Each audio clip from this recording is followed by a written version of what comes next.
probably my favorite Torah portion, because this is the one that kind of kicked off the whole thing for me in this journey, because of how we have misunderstood Jacob over the years, and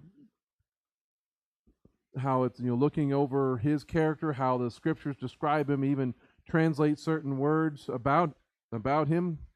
Because of that misunderstanding.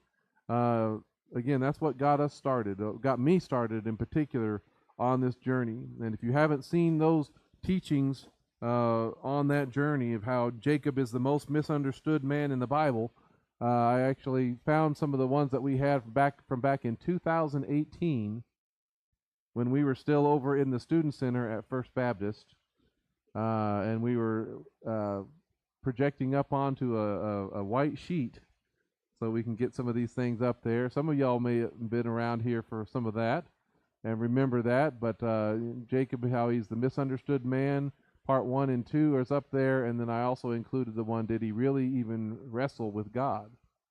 And the misunderstanding that may be a part of that. So if you want to see some of those and remember days gone by, how many of y'all were here for that? Anybody? There's one. There's my daughter. I'm glad you were here for that. Anybody else here for 2018? Just a couple? Yeah. That's quite a change in things. But most of y'all, if you've been here a while, have heard some of these things that I've talked about them. Because these brothers, Jacob and Esau, they have a very hard relationship. And, of course, it started even before they were born. It says the children struggled with one another inside her, and she said, if it's like this, why is this happening to me? So she went to inquire of Adonai. So even before they were born, there was already a conflict. There was already a battle going on. Their temperament, their mentality, their persona was already being manifest before they were born. Did any of you moms, did you ever get a sense of, man, this kid's going to be something while he was still kicking around on the inside? Yeah. As Adonai said to her, 2 nations are in your womb, and 2 peoples from your body will be separated. One people will be stronger than the other, but the older will serve the younger. And when her time came to give birth, indeed, there were twins in her womb. And of course, that's our misunderstanding of him has gone all the way back to even these kinds of statements about which one's actually the strong one and which one's not, and all those types of things. But God tells Rebekah that the younger of the 2 is going to be greater than the older.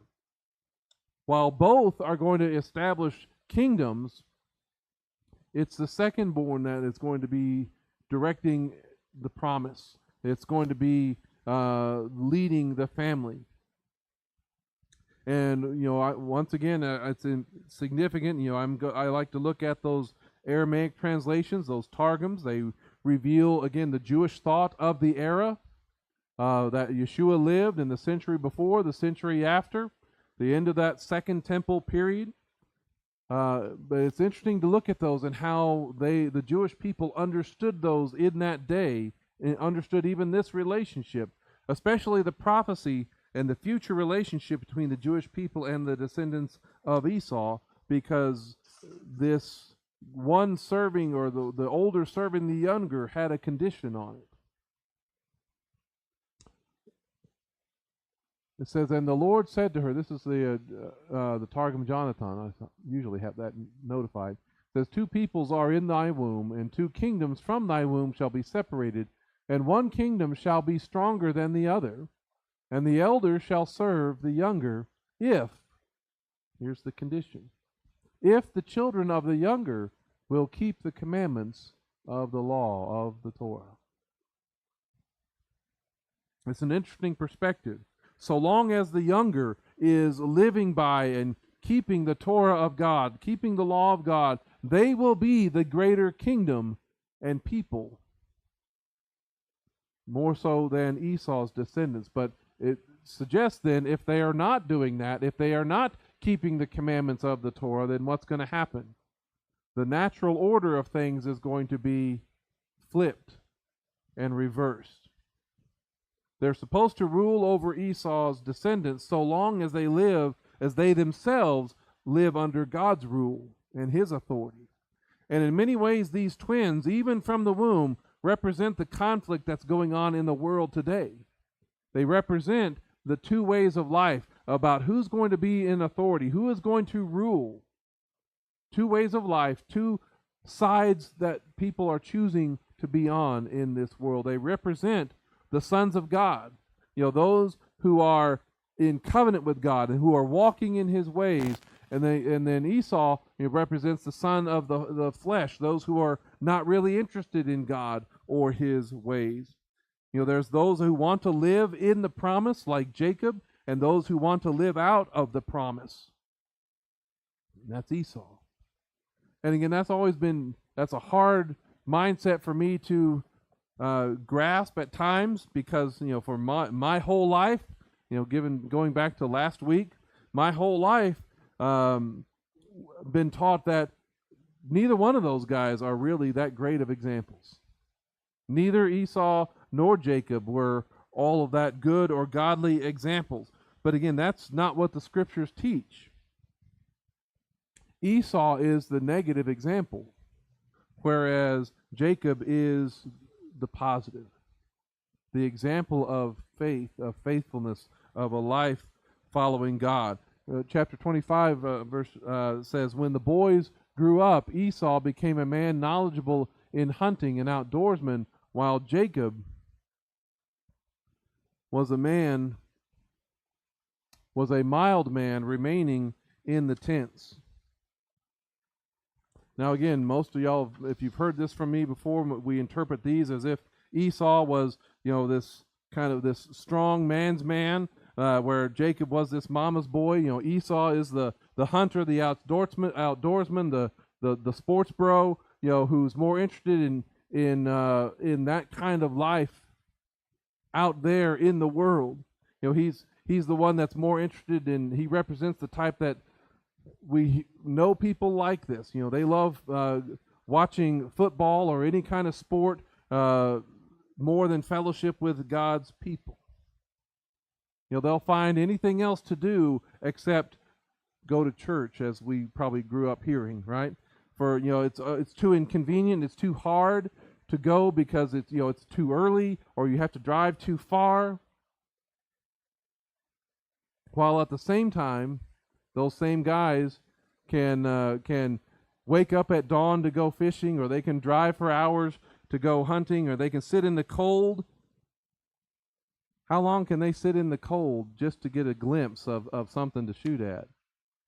But they can't sit for 30 minutes on remember those hard, uncomfortable wooden pews? Y'all got it cushy out there. I mean, those are nice chairs. That excuse is gone. But Esau, he is much more interested in those kinds of things. He forgoes the things of God for his pursuits. But again, those Aramaic, those Targums, the way the Jewish people understand his nature, his character, it's a lot worse than just neglect or disinterest. Describes him like this. It says, and the lads grew, and Esau was a man of idleness, to catch birds and beasts, a man going forth into the field to kill lives, as Nimrod had killed, and Hanok his son. Esau, his attitude is a lot like Nimrod. He has that same type of domineering spirit, that same type of tyrant spirit. It's a spirit of cruelty and malice, and he's not just killing the animals; he's killing people. He is a dangerous person. He's willing to take life just as much as Cain did, and he only cares about the moment. He's living in what he wants and he desires in the day. He's not really interested in the future or what's coming or what's been promised. His ways were not the ways of God. He didn't value the image of God that each one is created in. And so much of this Torah portion describes life, or describes what the land is like when those that are not interested in God and his ways are in command. And one of the things that is rampant in a people, in a nation that is governed more by a spirit of Esau than the spirit of God is that of deception. Again, the Targums in verse 28 describes Esau like this. It says, and Isaac, Yitzhak, loved Esau. He loved him, for words of deceit were in his mouth. That's not saying that Isaac loved the deceit. It's just that Esau was speaking words of deceit to his father that he knew his father wanted to hear. And so if he really knew what was on Esau's heart and on his mind, he would not love him the same way. Because it's from within, it's out of the heart that the mouth speaks. Doesn't Yeshua say that? Deceit was in Esau's heart, saying what his father wanted to hear, hiding his true intent and his purposes from a father who wouldn't approve if he really knew.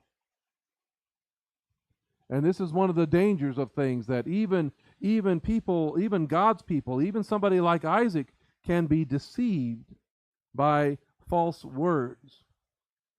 Because those who don't love God or don't love his ways don't care about truth. They don't care about righteousness. They don't care about, as the scriptures talk about, the honest weights and measures. They care about getting what they want, when they want it, in the moment. And so they'll do and say anything to accomplish their desires. You know, in modern lingo, you heard it all the time throughout the whole election season. It's the issues of dis and misinformation. Y'all, anybody else hear about those terms every day, all the time? Right? Dis and misinformation characterize those who don't care about God's truth. And the goal of these words of deceit are not to just fool just anybody and everybody. The intent of these words of deceit are to fool who? God's people. If they can deceive and hide the truth from God's people, then they can do essentially whatever they want and get away with what they want. If Esau could deceive his father, he could even derail the promise. Because again, deceiving God's people is the goal of all of that disinformation and misinformation stuff. Derailing the promise, because the promise was given, that prophecy was given to Rebekah that the older would serve the younger. That was the promise. That's what God told her. But if he can stay in on daddy's good side, then maybe it can go his way instead. And Isaac was so enamored with Esau, or what Esau allowed him to see, that he either lost track of that promise, he maybe forgot about that promise, or it's possible he never even heard about the promise that the older will serve the younger. But if the blessing, what would have happened if the blessing had gone to Esau? It would have been a disaster. Because he did not speak words of peace. He held on to bitterness. He did not value life. He spoke in deceit. All these things that Hebrews has to say about him. It says, when it talks about, this is the kind of life we're supposed to live. Pursue shalom, or peace, with everyone, and the holiness without which no one will see the Lord. And see to it that no one falls short of the grace of God. See to it that no bitter root springs up and causes trouble, and by it many be defiled. And the example that is given of what that looks like, of someone who has a root of bitterness in their life, is Esau. It says, so see to it that there is no immoral or godless person like Esau, who sold his birthright for one meal. So he was godless, he was immoral, he cared so little about what his father had to pass on to him, that legacy of faith, that he was willing to sell it for next to nothing because he had no value of what was someday off in the future. He didn't want that way of life. He didn't want to be tied down to the flocks and the herds. He certainly didn't want that heritage of his father and the God of his fathers, Abraham and Isaac. And when it talks about it in the Aramaic Targums, it's when that rejection that's there, he says he committed multiple offenses, even on the day that he was coming back, the same exact day that he came back. The Aramaic, the Jewish people understand that he came back and did 5 things before he got home. 5 things that are at work in a people and cultures that reject God and his ways. So it says, and Esau came from the wilderness exhausted, for in that day, this is why he's so tired and so wiped out, in that day he had committed 5 transgressions. He worshipped with strange worship, he had shed innocent blood, he had gone in unto a betrothed damsel, he had denied the life of the world to come, and had despised the birthright. 5 things, 5 behaviors. And think about it, how easy it is to see how our culture reflects the spirit of Esau with false worship, with our culture that sheds innocent blood, that violates the sacredness of marriage, that rejects life beyond death, or that whole idea of judgment, and how he despised the promise of God that was available to him. Do we shed a lot of innocent blood in our culture? Yes, we do. In fact, that was a center point of the election this past year. The sanctity of marriage has been violated and out the window for a while. That's even if people want to get married at all, right? The marriage rate is largely plummeting. Far too many reject the reality of life after death. What good is an inheritance to me? Esau had said. What good is something that's off in the future that I don't have now? Right? Reject the reality of life after death, thinking that this life is all there is, that there's not going to be any type of justice, there's not going to be any type of judgment. I don't have to worry about my actions today because no one will hold me accountable. Too many reject and despise the promised coming of Messiah and his kingdom, because that's what's rejecting that future is all about. They reject, instead they want to believe that maybe you'll even hear this in some theologies of the kingdom that's already here, or that this is the best that it's ever going to get. But the worst, in my mind, the worst on this list is what happens most. Not with the unbelievers out there, but although it's very relevant and present, but among those who even claim to be believers, and that's in terms of worship. Esau didn't care to worship God as his father and grandfather led him to, and it was made worse by the relationships that he had when he got married and he followed after the practices of his wives. Again, this is in the Targums, again, how they understand his nature, his person. It says, and Esau was the son of 40 years, and he took to wife Yehudith, daughter of Beri, the Hittite, and Basemath, the daughter of Elon, the Hittite again. And they bowed in strange worship, and set themselves to rebel in their evil conduct against Isaac and against Rebekah. Right? The same kind of trouble got Solomon, didn't it, when he had multiple wives and concubines and such, that he joined with them. They were not a part of the family. They did not have the same beliefs, the same understanding of God, and so he joined with them. He led them. He didn't lead them to worship God the right way. So even someone who's raised in the truth, even in the household of God, has to choose to continue in it, in that true worship. We have a lot of strange worship going on in this country, not just in the unbelieving and pagan world, but even within the house of God in the churches. The idea that God does not accept all worship. Y'all realize that, right? Even if they're using the same book, even if they're using the same name. There's a whole lot of progressive LGBT churches I know that God is not very pleased with their worship.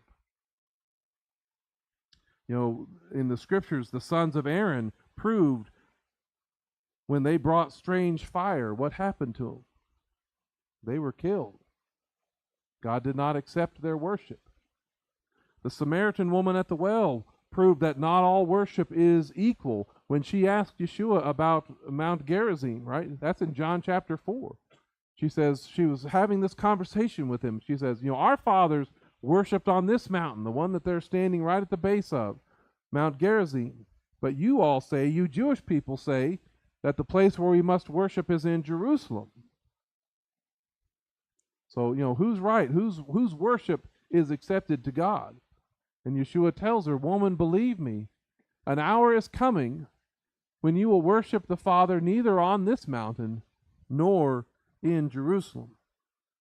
And that's not a statement saying that God no longer cares. That's not a statement saying that now it's anything goes, anywhere goes, or all things are equal in my sight. In reality, this was a warning statement. This was a statement about judgment and destruction that's coming. He warned his disciples. Yeshua frequently warned the disciples about the temple destruction that's coming in 70 A.D. He says, you see all these buildings, and I tell you, not one stone is going to be left on another. So Jerusalem was going to be destroyed, and they weren't going to be able to worship there. Mount Gerizim, the altar that was there, was destroyed in about 129 A.D. Worship could no longer happen there, in that place. So again, it's not a statement saying, well, it doesn't matter what you do or how you worship. Again, that's a warning. But he does go on and tell her that there is something that is right in the eyes of God and things that are not. He says, you worship what you do not know. Right? You're going through the motions. You are worshiping what you've been told, what you've grown up with all your whole life, your tradition, all the things you've always heard.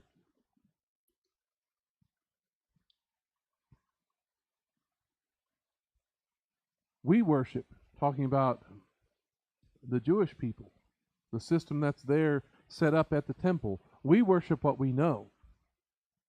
For salvation is from the Jews. This is a statement saying that even though she, as a Samaritan, as part of that family, they, despite having the Samaritan Pentateuch, so they had a version of the Torah, despite having a priesthood and doing many things, some things right, they still were missing something important. They were still missing something about the Word and its place. But the Jews were the ones who were right in saying that the proper place of worship was at the temple in Jerusalem and not at Mount Gerizim.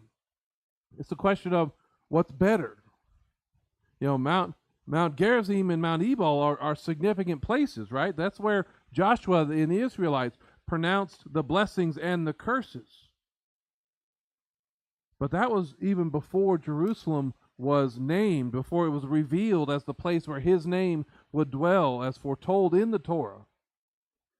Later, a man named Sanballat erected a rival temple on Mount Gerizim, and that's where this tradition is come up, that what the Samaritan woman is basing her understanding, her theology, her practice on all of that. She was living with that. But that tradition does not negate the Word. And what she had heard and lived with and practiced her whole life does not override the Scriptures. So it comes about, you worship what you don't know. We worship what we know. For salvation is from the Jews. If you hear the truth, and she was hearing it directly from Yeshua, that worship is not anything goes, that we have to conform ourselves and our practice to it and not the other way around. Right? We don't twist and alter the Scriptures to do what we want. we change our lives to do what it says. And so that's why in verse 23 he says, an hour is coming. It is here now when the true worshipers will worship the Father in spirit and truth.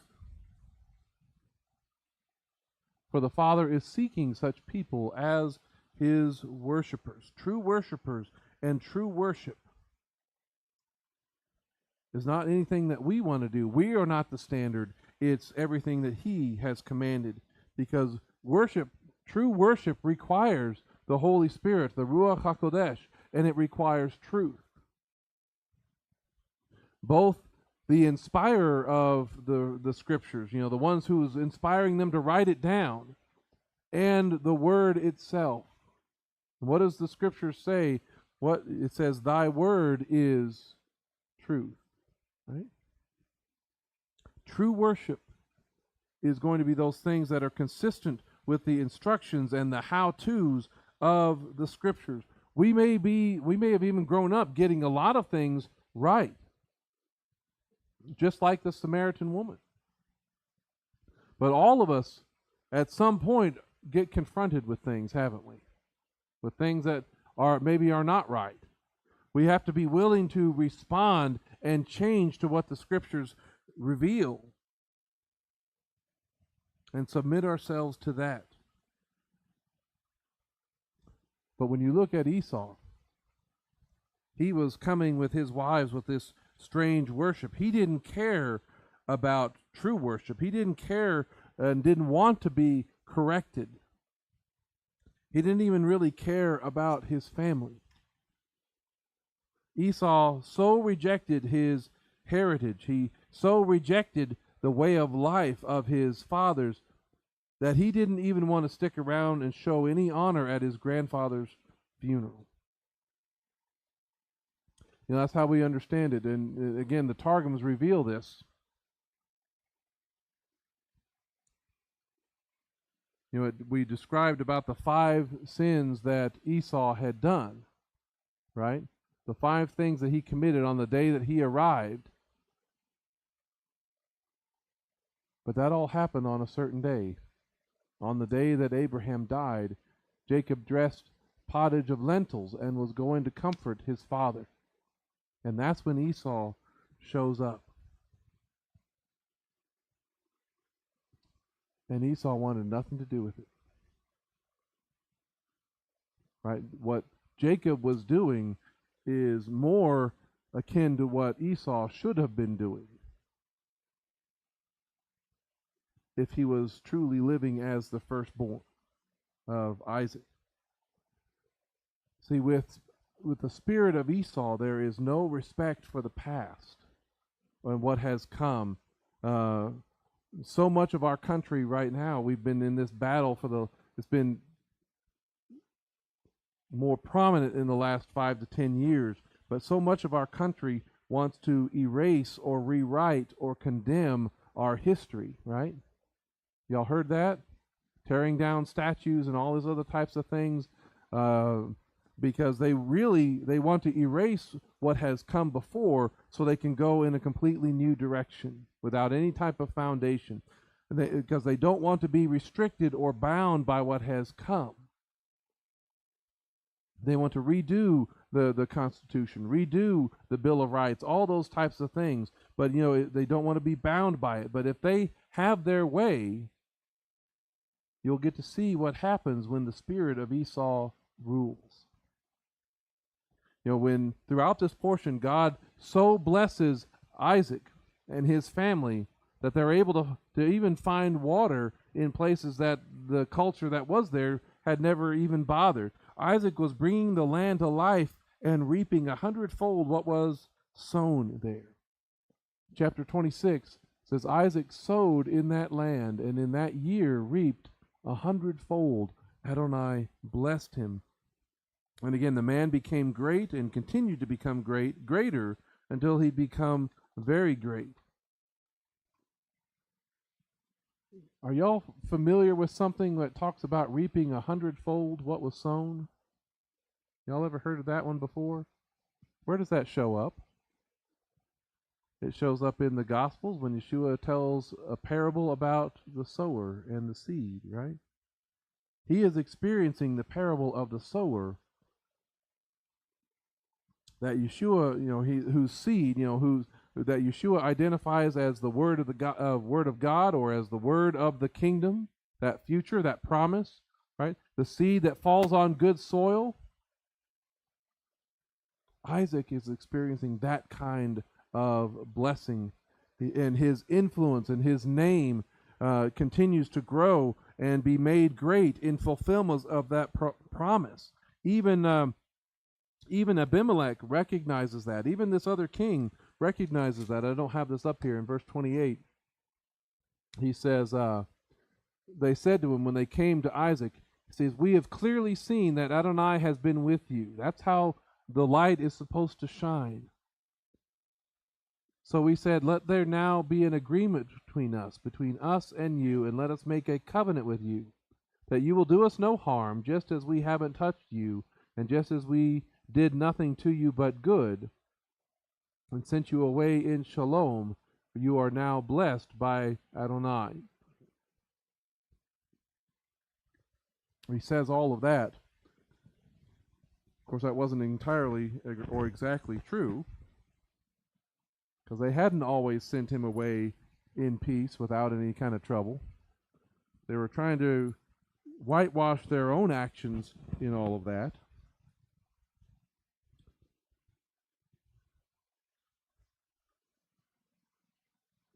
But even then, he has sown this seed. He's gaining 100-fold what was sown. And when Abraham and Isaac found water, they would dig a well multiple times throughout this portion. They would find water. And I was reading through this, and I was sitting there thinking, well, why haven't these other people been digging wells and finding water all this time? And what's so sad, those who lived apart from God, those who were not under that blessing, under that promise, those who lived like Esau, when he found water, he found this blessing in the land, what did they do with it? They stopped it up, right? They threw rocks in there. They filled it up with dirt. They tried to undermine the life of Isaac and God's people, that life that they were bringing to the land, in the same way that we see it happening today on the news. In Genesis 26:15, it says, "All the wells that his father's servants had dug in the day of his father Abraham, the Philistines stopped up and filled with dirt." And in a place, in a desert, least arid region, water is one of the most important things you can get. You would think they would want to have more access to water.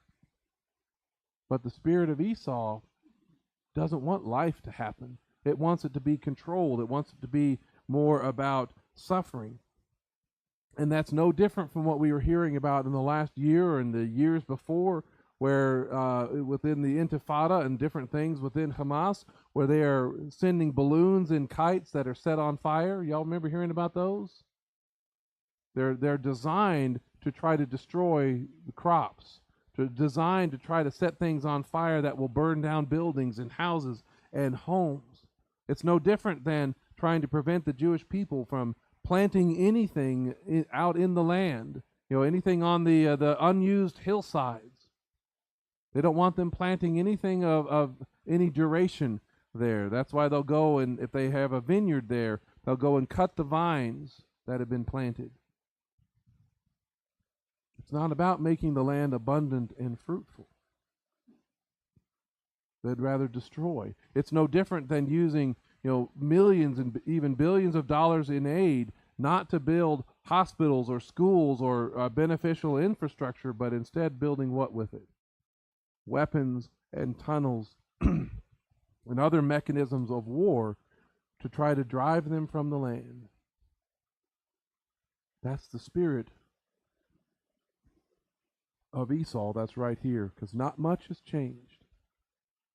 We're still seeing it alive and well. Those opposing Israel today are acting just like Esau. who not only do they try to pretend like we've not done anything wrong to you, but continually mischaracterize and lie about what the Jewish people are doing, just like Esau did when he came in from hunting, right? When Esau came in, he had been sent out to fetch game for his father. Jacob came in and gave him the meal first, right? Remember all that whole account? This is where he comes in and he says, is he not rightly named, as I think is how one of the translations puts it, but is this why he was named Jacob, since he has tricked me twice already? My birthright he has taken. Look now, he has taken my blessing. You know, it's amazed me more and more in recent years that most of our traditional interpretations of Jacob, how he's the trickster, how he's the deceiver, are basically agreeing with Esau. And I don't want to be agreeing with Esau about anything. We're basically quoting Esau's bitter and selfish description of what has gone on here. He claims that he has been tricked out of his birthright. His brother Jacob, I guess, he must have just knocked him down onto the ground, beat him up, and took his birthright from him, right? Isn't that how it happened? That's not quite how it happened, right? He actually sold his birthright because he despised his birthright, and he sold it with full knowledge of what he was doing. So that first one's certainly a lie. He didn't trick him out of his birthright. And he says that while at the same time, he is, according to the Targums, again, this is where it's very interesting, he's also trying to deceive his father Isaac. We come down on Jacob for deceiving his father, but the Jewish people understand that Esau was trying to deceive him in a much worse way. He's accusing Jacob of deception while he himself is deceiving. That's the accuse your enemy of what you yourself are doing, right? But Esau, what he's doing is disgusting. It says in the Targums, it says, it was when Isaac had finished blessing Jacob, and Jacob had only gone out about 2 handbreadths from Isaac his father. He was just walking out the door, that Esau his brother came in from his hunting. And notice what he is going to do, and even notice who is coming against Esau on behalf of Jacob. It says, and the word, or the memra of the Lord, had impeded him from taking clean venison. So again, that the memra, the word, when the transcendent God wants to act in this world, he's the image of the invisible God, he's the radiance of his glory, that's the memra, that's the word, was impeding him from taking this clean venison, but he had found a certain dog and killed him and made food of him, and brought this to his father, and said to his father, Arise, my father, and eat of my venison, that thy soul may bless me. Isn't that kind of nasty? The word, the memra, was the hindering spirit of preventing Esau from being successful. Because not even Adonai, not even the Lord, wanted or intended for the blessing to go to him. But he was so unsuccessful that he got this unclean animal, this dog, and I'm willing to feed my own father this unclean animal.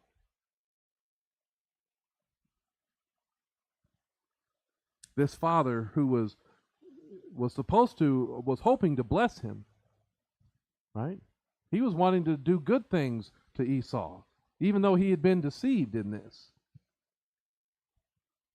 His father, who had never eaten dog in his whole life and wouldn't know what it tasted like anyway, and would never know what kind it was anyway, that's how he was deceiving and despising his father. That's how Esau wanted to get the blessing. He was deceiving Isaac and then accusing Jacob of being deceptive. And again, secondly, Esau was just wrong. Because if you remember the account, when you're reading through that whole situation, Jacob didn't want to do this whole thing going into his father. He was afraid of being considered deceitful. Remember? But he did so at the insistence of his mother, who said, anything that happens, any curse that comes your way is going to be on me. And her intention was that she was protecting her husband from making the biggest mistake of his life,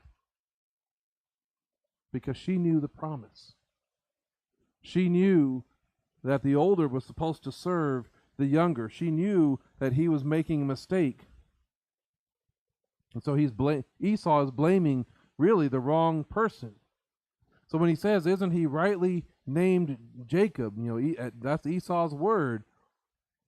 The interesting thing about that, isn't he rightly named Jacob? He's now deceived me these 2 times. That might as well come straight out of a New York Times article.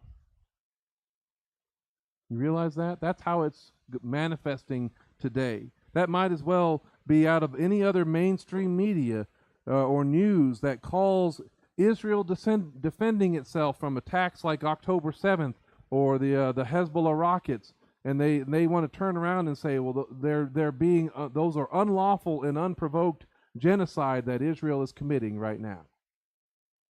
That's no different from the words of Esau, accusing Israel, accusing Jacob of being deceitful. And lies like this have been spoken against Jacob, against the Jewish people for thousands of years, fomenting only jealousy and hatred and bitterness. That is a common strategy of the enemy, because the intent is killing not just the people, but making God a liar. If he can somehow make God break his promise or unable to fulfill what he's going to do, if the enemy can accomplish that, then the whole thing falls apart. In Genesis 27:41, it says, Esau bore a grudge against Jacob because of the blessing with which his father had blessed him. And when all of this stuff is going on, it's been several decades since all of this kind of started with the selling of the birthright and all of that. They were only about 15 years old when Abraham died. And when Abraham died, they were about 15, Jacob and Esau were. But when Esau gets married when he's 40, now these types of things are happening, they're like 60 or 70 years old. And Esau has held that grudge this whole time. Esau bore a grudge against Jacob because of the blessing with which his father had blessed him. And Esau said in his heart, let the time for mourning my father draw near, so that I can kill my brother Jacob. And again, the Aramaic reveals a little bit more about what's going on in Esau's mind. It says, Esau bore a grudge against Jacob because of the blessing with which his father had blessed him. And Esau, that's the regular Hebrew version. I need to let y'all see that. But this is how the Targum puts it. It says, Esau kept hatred in his heart against Jacob his brother, on account of the order of blessing with which his father had blessed him. And Esau said in his heart, I will not do as Cain did, who slew Abel in the lifetime of his father, for which his father begat Seth, but will wait till the time when the days of mourning for the death of my father come, and then will I kill Jacob my brother, and will be found the killer and the heir. So he was basically saying, Cain, he messed up and killed his brother Abel while his dad was still alive and could have another child, and then they could receive the inheritance instead of me. If I wait until he's dead, then I'm all he's got, and he has to give it to me. That's what he's thinking. Esau and his hatred for Jacob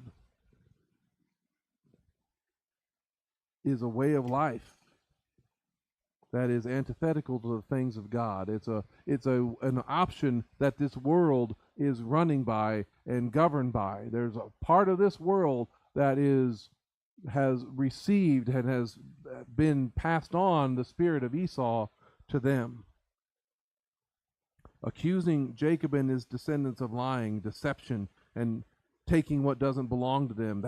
That still goes on every day. We see it we've seen it in the last few years on college campuses. We've seen it in the White House.